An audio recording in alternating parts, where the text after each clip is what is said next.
第26章，亞基帕對保羅話：准你為自己辯明。於是保羅伸手辯護話：亞基帕王啊，猶太人所告我嘅一切事，今日得喺你面前申訴，實在係萬幸。更可行嘅係你熟悉猶太人嘅規矩同佢哋嘅辯論，所以求你耐心聽我。我從起初喺本國嘅民中，並喺耶路撒冷自幼為人係點樣，猶太人都知道。佢哋若肯作見證，就曉得。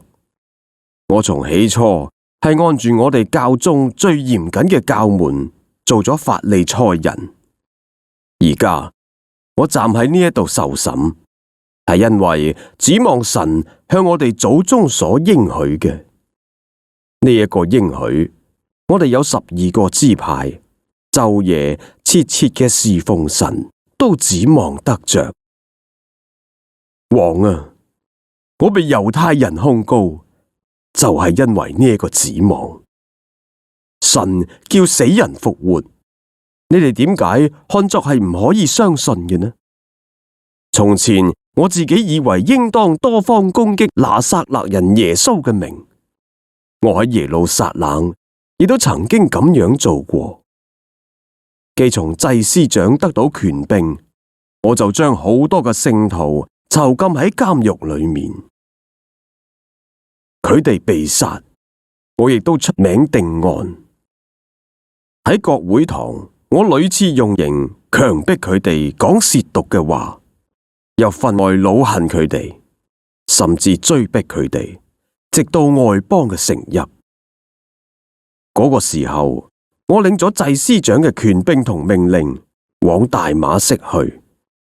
王啊，我喺路上，喺正午嘅時候，睇見從天上發光，比日頭仲光，四面嘅圍住我，同埋同我一齊行嘅人，我哋都仆倒喺地上。我就聽見有聲音用希伯來話向我話：掃羅，掃羅，點解要逼迫我？你用腳踢刺係難嘅。我話：主啊，你係邊個？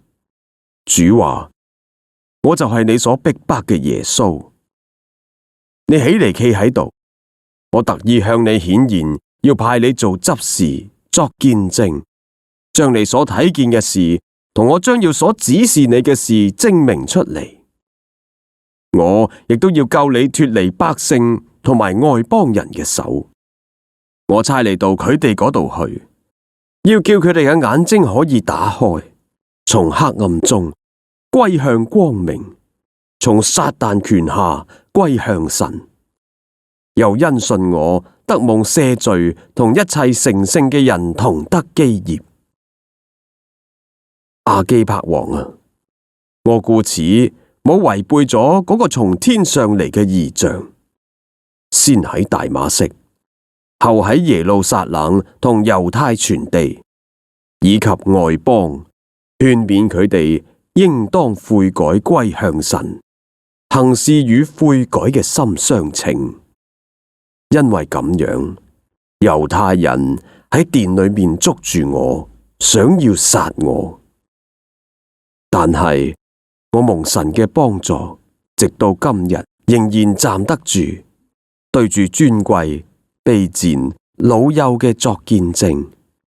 所講嘅並不外乎眾先知同摩西所講將來必成嘅事，就係基督必須受苦，並且因從死裏復活，要首先將光明嘅道傳俾百姓同外邦人。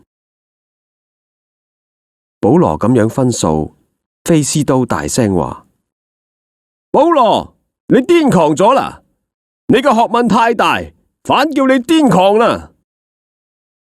保羅話：非斯都大人，我唔係癲狂，我講嘅乃係真實明白嘅說話。